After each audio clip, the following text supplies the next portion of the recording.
provoz bazénu s tepelným čerpadlem a bez tepelného čerpadla. Nyní máme bypass přepákovaný tak, že bazén funguje bez tepelného čerpadla. To znamená, že voda se nepřihřívá.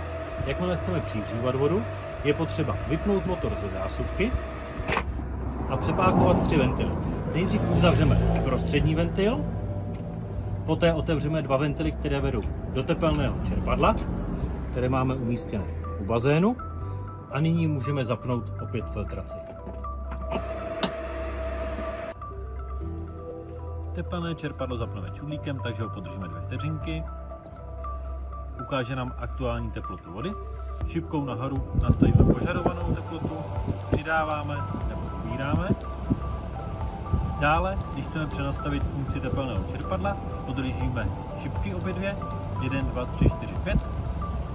Rozbliká se nám skryté menu, Hčko pouze ohřívání bazénu, Cčko pouze chlazení, Ačko jako